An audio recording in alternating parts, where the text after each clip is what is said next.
자, 이제 두 번째 영상이고요. 감정 반영에 대해서 설명을 드릴 거예요. 첫 번째 영상에서 이제 공감에 대해서 얘기했는데, 공감이 이제 됐어요. 내담자의 어떤 얘기를 듣고, 그 사람이 어땠을 것 같다는 그런 마음이 나에게 느껴지고, 공감이 이제 일어났는데, 그것을 내담자한테 어떻게 전달할 것인가. 그게 이제 감정 반영이라는 기술을 활용해서 내담자한테 전달을 하시면 됩니다.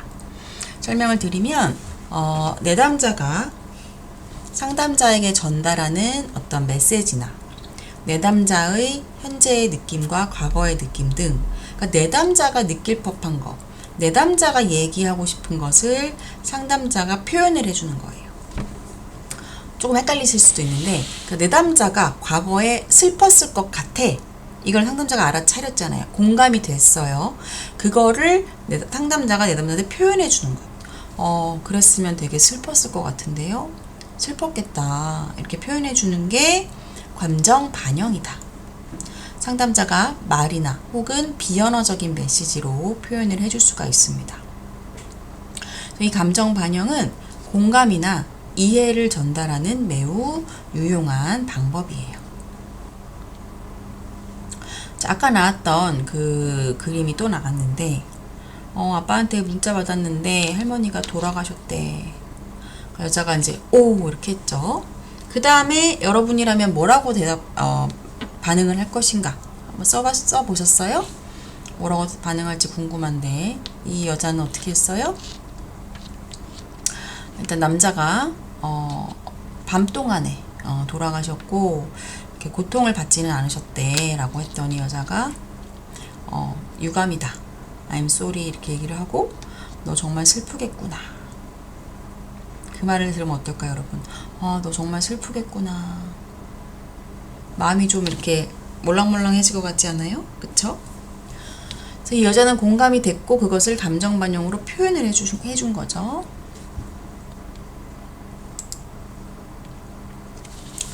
자, 공감과 감정 반영. 그래서 감정 반영은 반드시 공감을 조건으로, 선행 조건으로 해야 하는 거죠. 공감이 안 되고서는 감정 반영을 할 수가 없어요.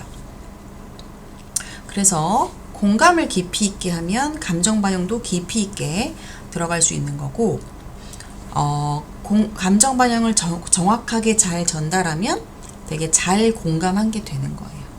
무슨 얘기인지 아실 것 같고, 그래서 보시면 이제 공감과 감정 반영은 똑같은 건 아니고, 어떻게 보면은 공감을 이렇게 하는데 이 중에 표현된 것들, 일부 표현된 것들이 감정 반영 통해서 표현이 되는 거죠. 여기 보시면 감정 반영의 5수준이 나와 있습니다. 그러니까 감정 반영도 조금 깊이에 따라서 수준이 달라질 수가 있는 거죠.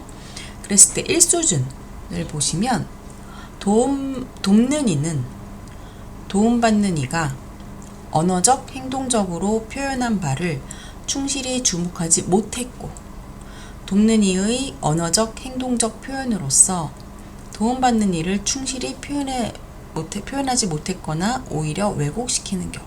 이건 뭐예요? 감정 반영이 거의 안 됐다. 제대로 안 됐다. 2수준.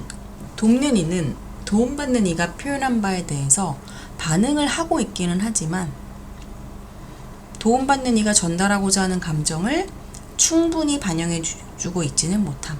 그래서 이거는 1수준보다는 낫지만, 1수준은 오히려 왜곡까지 시키는데 2수준은 그건 아니에요. 반영을 좀 해주지만 충분히는 못 해주는 게 2수준. 3수준. 돕는 이는 도움받는 이가 표현한 감정의 의미를 거의 비슷하게 반응해주는 경우. 그러니까 말하는 사람의 이야기를 들은 사람이 말하는 사람이랑 거의 비슷한 수준으로 해주면 그게 3수준. 4수준은 돕는 이는 도움받는 이가 아직 표현하지 못한 한 단계 깊은 수준의 감정을 더 보완해서 표현해주는 거예요. 예를 들면, 어제 아빠한테 혼났어. 혼나가지고 연락 짜증나. 뭐 이렇게 얘기를 했어요. 그럼 짜증나는 것도 감정 표현이지만 그거보다는 조금 더 그 한 단계 밑에 있는 감정, 그걸 좀 읽어주면 좋거든요. 조금 더 깊이 있는 감정을 읽어주면. 근데 그게 이제 듣는 사람이 딱 파악을 했을 때는 짜증나, 그것도 있는데 그 밑에는 아빠한테 서운하고 내가 하지 않은 부분에까지 혼이 나서 억울한 마음도 들고, 근데 그걸 다 짜증으로 그냥 묶어서 표현을 한 건데, 이제 듣는 사람이 그래, 아빠가 이렇게 이렇게 하셨으면 진짜 서운하고 억울하기도 하겠다. 그러면 짜증나 수준의 감정에서 깊이 있는 감정 순으로 내려오면서 이 내담자의 마음이 되게 이렇게 뭐라 그럴까, 다 풀린다, 그러니까 아빠에 대한 감정이 풀린다까지는 아니지만 이 감정 때문에 불편한 게 탁 사그라들어요. 그런 효과가 있을 수 있어요. 그 다음 단계는 뭐냐, 돕는 이는 도움받는 이가 아직 표현하지 못한 더 깊은 수준의 감정을 심도 있고 정확하게 보완해서 표현을 해주는 것 뿐만 아니라 도움받는 이로 하여금 깊은 자기 탐색을 지속하도록 해준다. 이게 5 수준입니다. 그러면 상담자는 몇 수준 정도의 감정 반영을 해줘야 될까? 여러분 몇 수준 같아요? 근데 사실 숙련된 상담자여도 5수준 감정 반영을 하는 거는 쉽지가 않습니다. 그래서 왜냐면 내담자가 얘기하는 것까지보다 조금 더 깊이 있게 감정 반영을 해주는 거는 이제 상담 수련을 많이 하면서 될 수 있지만, 초보자 때는 그것도 진짜 어렵고요. 초보자 때는 3수준도 쉽지 않아요. 근데 점점 이제 훈련을 하면서 이제 잘하게 되는 건데, 그래서 3수준, 4수준 정도만 해도 진짜 잘하는 거고, 5수준 사실 하면 좋은데 그렇게 5수준을 해야 된다는 압박감을 안 느껴도 됩니다. 3수준만 해도 돼요, 사실. 그래서 2수준에서 3수준이 사실 기본적인 수준. 그리고 상담에서 내가 내담자한테 2수준만 한다고 걱정할 필요가 없는 게, 2수준의 감정 반영이라도 전달이 되잖아요. 그럼 내담자가 그 말을 듣고 상담자가 누구씨 되게 엄마한테 화가 났겠네요. 그러면 내담자가 그게 충분한 반영이 아니었더라도 물론 화도 났지만 동시에 안쓰러운 마음도 들었어요. 이렇게 내담자가 자기 표현을 더 붙여서 할 수도 있거든요.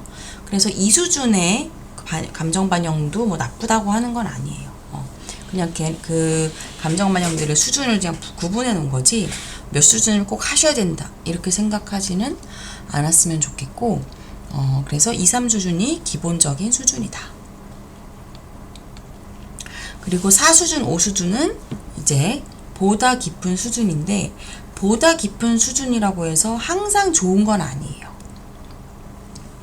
나도 표현하거나 자각하지 못한 내 어떤 감정의 깊은 부분을 누군가가 그거를 나보다 먼저 알아차려서 얘기를 해주는 게 항상 고맙진 않아요. 어떨 때는 좀 그게 나를 침범하는 것 같이 느껴질 수도 있고, 뭐지? 이럴 수 있거든요. 그래서 적절하게 내담자가 준비가 안 됐을 때 4수준, 5수준을 쓰는 거는 오히려 내담자를 불편하게 만들 수도 있습니다. 그러면 요거에 대한 얘기를 제가 앞에서 조금 하기는 했는데, 질문 1. 기본적 수준은 기초 기술이고 깊은 수준은 고급 기술을 의미하는가? 뭐라고 돼 있어요?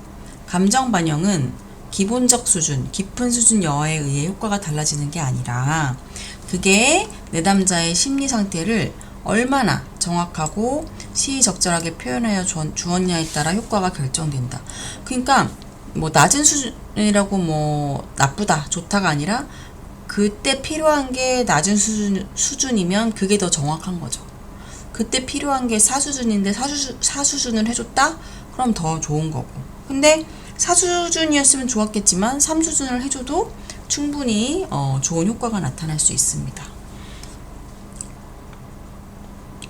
자, 그럼 이제 감정 반영이 어떤 효과가 있는지를 좀 살펴보도록 할게요. 감정 반영은 내담자로 하여금 자신의 내적 경험으로 들어갈 수 있게 하는 이상적인 중재다라고 되어 있어요. 여러분이 보기에 이 말이 좀 어렵고 생소할 수 있을 것 같은데,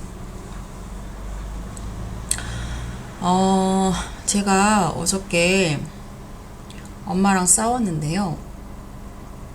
엄마가 저한테 되게 서운한 말을 하셨고, 말씀을 하셨고, 그래서 저는 이제 앞으로 당분간은 좀 엄마랑 거리 두고 멀리 지내려고 해요. 그래서 내 남자에게 누구씨가 어제 엄마 때문에 많이 서운하셨나 보네요. 제가 지금 누구씨라면 고립감도 들 것 같은데 어떠세요? 이렇게 물어봤어요. 물론 이거는 질문이긴 하지만 감정을 읽어주면서 질문을 던진 거거든요.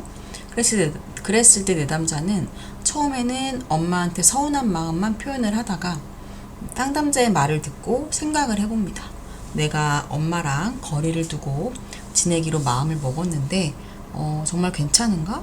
내가 좀 외롭거나 고립감을 느끼지는 않는가? 이렇게 자신의 내적 경험을 좀 더 들여다보는 거예요. 그랬을 때 상담자한테 진짜 그런 것 같아요 할 수도 있고, 아니요 지금은 화가 나서 그런 마음은 잘 안 들어요 이럴 수도 있거든요. 그러니까 상담자가 항상 맞출 수는 없어요. 하지만 상담자는 어떤 그런 감정 반영, 질문 이런 걸 통해서 내담자가 자기 마음을 더 들여다보게 하는 그런 역할을 해줘야 되거든요. 그래서 감정 반영을 통해 내담자가 자신의 내적 경험을 더 잘 볼 수 있게 도와주는 되게 좋은 기술이 이 감정 반영입니다. 내담자의 감정을 정당화 타당하여 준다라는 것도 있는데요. 이거는 뭐냐면 내담자들 중에 선생님 제가 친구랑 얼마 전에 싸웠거든요. 친구가 저 말고 저만 빼고 다른 친구들끼리 노는 걸 알게 됐는데 그게 너무 서운한 거예요. 근데 이런 걸 서운해하면 안 되는 거겠죠? 저는 왜 이런 게 이렇게 서운한지 모르겠어요. 저 되게 이상한 사람 같아요. 이런 얘기를 한단 말이에요. 그때 상담자가 아니에요. 누구씨 충분히 서운할 것 같아요. 이렇게 공감과 감정 반영을 표현을 하면 내담자는 내가 이런 상황에서 서운함을 느껴도 되는구나. 이렇게 자기의 감정이 타당하구나 라는 것을 인식하게 됩니다. 이게 왜 중요하냐면 사실 우리는 모든 감정이 다 타당해요. 우리가 느끼는 모든 감정은 다 타당합니다. 근데 뭐가 문제냐면 그 감정 때문에 한 행동은 좀 타당하지 않거나 합리적이지 않은 행동일 수가 있어요. 예를 들면 내가 서운해가지고 친구한테 야, 나 이거 좀 서운하더라? 이렇게 얘기하는 경우가 있고, 하나는 서운한 걸 하나도 표현 안 하고 갑자기 카카오톡 차단해버렸어. 어떤 행동이 더 나은 행동이라고 생각하세요? 그러니까 행동은 조금 별로인 행동과 괜찮은 행동, 뭐 건강한 행동, 건강하지 못한 행동 이렇게 좀 우리가 나눠서 볼 수 있는데 그 서운한 감정 자체는 충분히 느낄 수 있는 거예요. 근데 어렸을 때 그런 말 많이 듣죠. 야, 그거 서운할 일도 아니야. 그걸로 화낼 일 아니야. 근데 감정은 충분히 그럴 수 있다는 거. 그리고 내가 이거 화날 상황이 아닌데 왜 이렇게 화가 많이 나지? 이럴 수도 있어요. 근데 그거는 그 순간에 화날 정도가 3이었다. 근데 내가 화가 10만큼 난다. 그 이유는 단지 그 순간뿐만이 아니라 과거의 경험들이 누적돼서 10만큼 나는 거예요. 그러니까 이것도 타당하다고 얘기해야 돼. 이 일만 봤을 땐 타당하지 않을 수 있지만 과거에 이런 경험을 했던 사람이라면 이 일을 겪으면 10 정도의 분노가 나타날 수 있다는 거예요. 그래서 우리의 감정은 모두 다 타당한데 이거를 어떻게 알려주냐? 너 되게 서운했겠다. 서운하셨겠군요. 슬프군요. 이렇게 함으로써 당신의 감정이 타당합니다. 라는 것을 전달하는 거죠.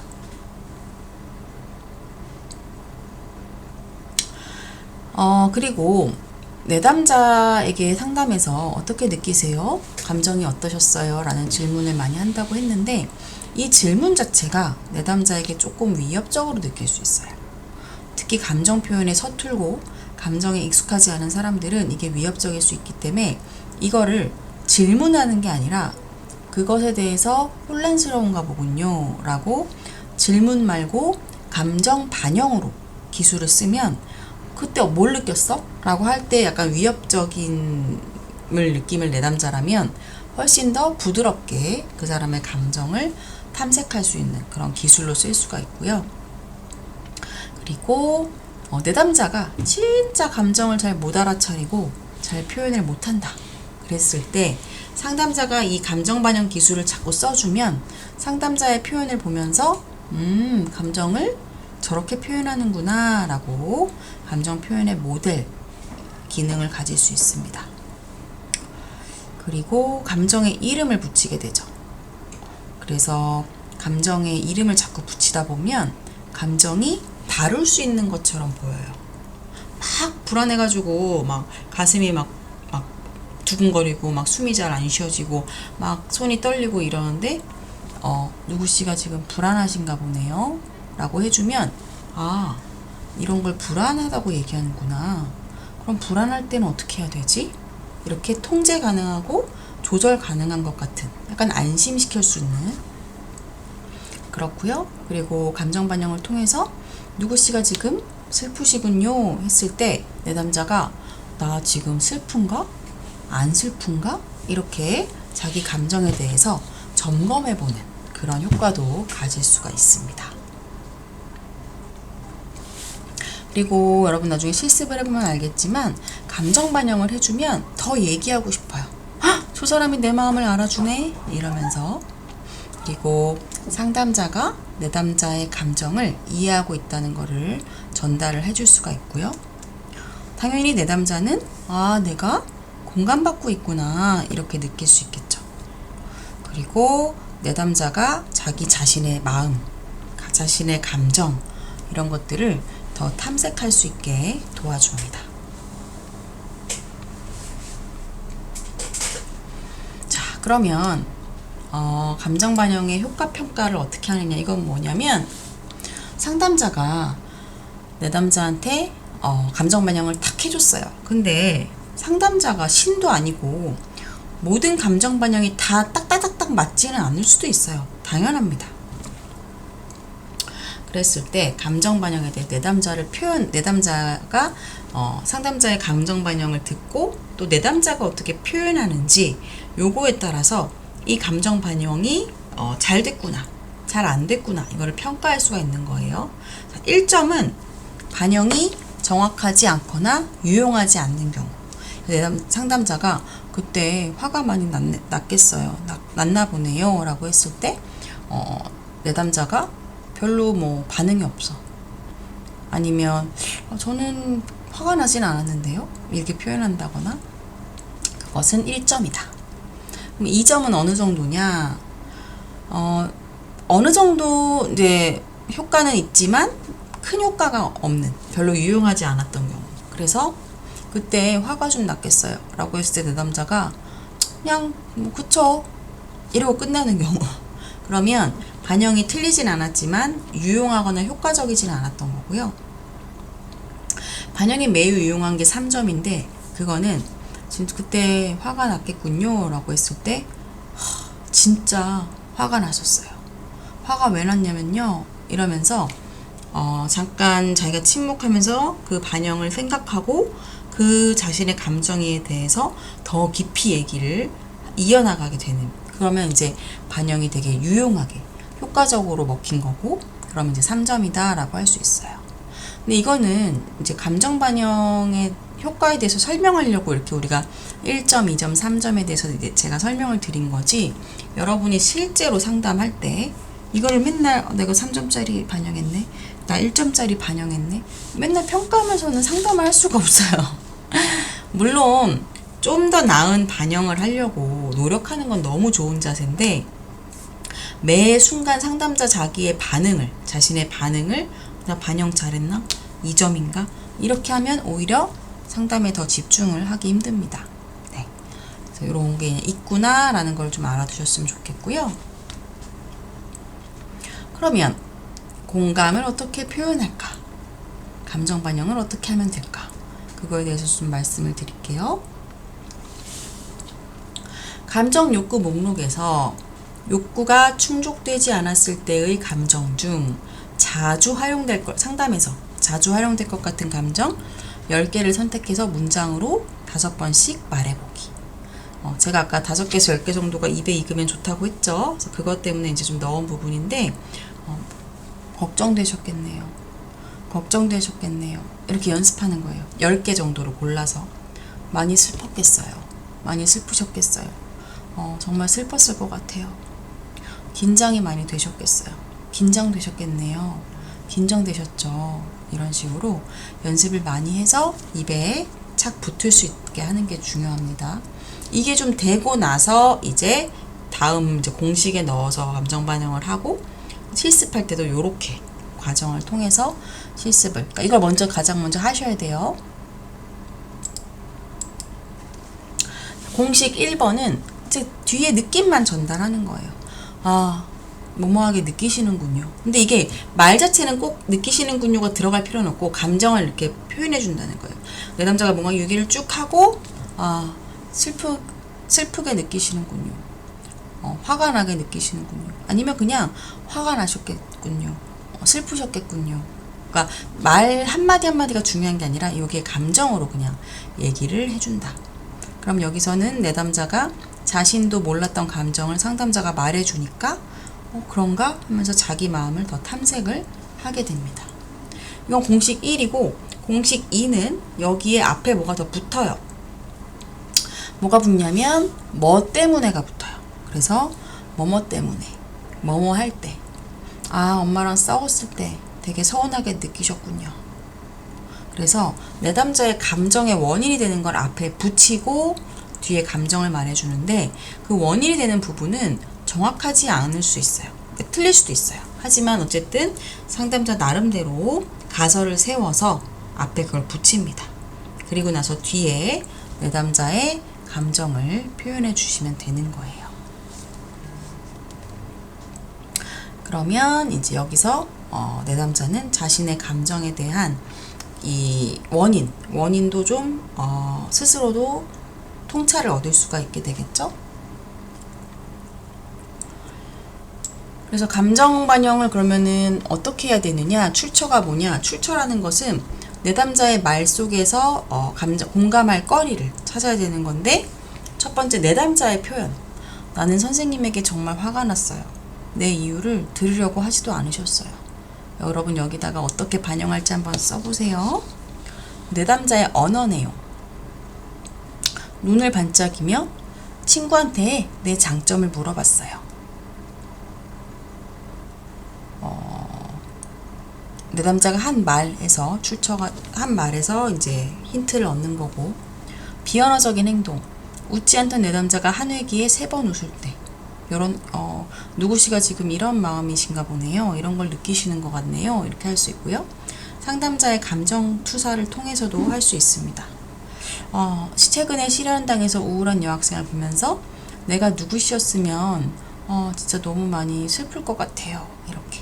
그러니까 내 상담자가 나였으면 어땠을까에서도 힌트를 얻을 수가 있다.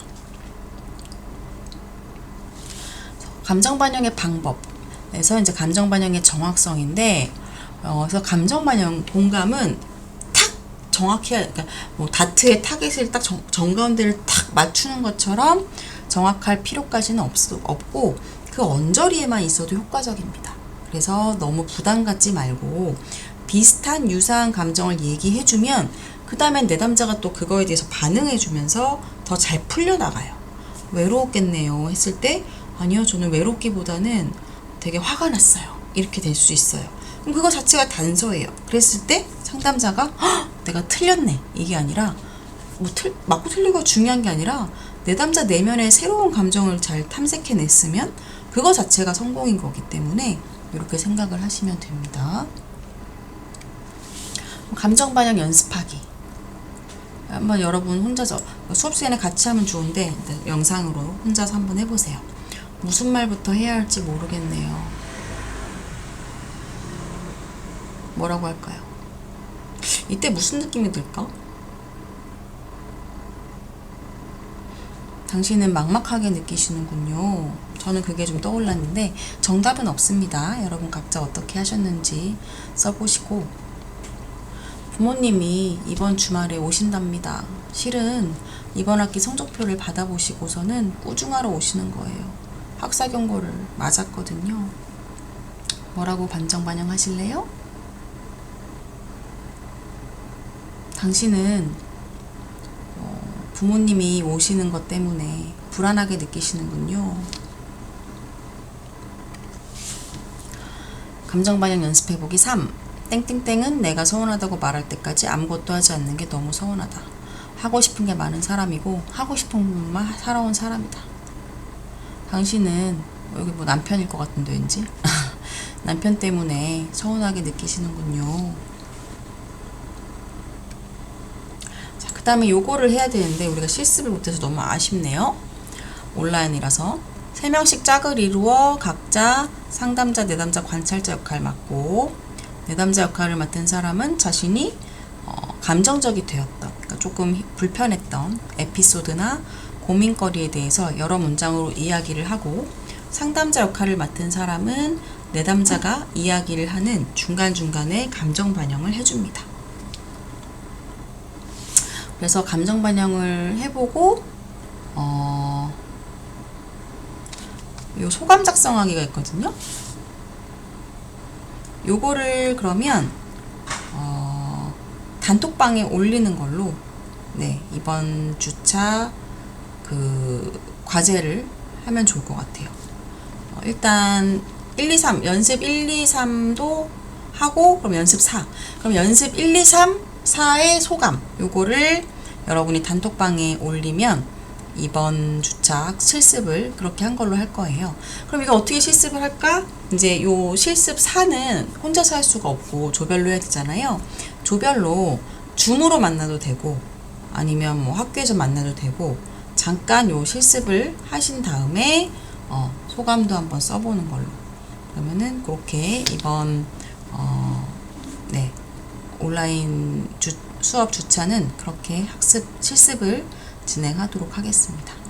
그러면 여기까지 영상 수업하도록 하겠습니다. 수고하셨습니다.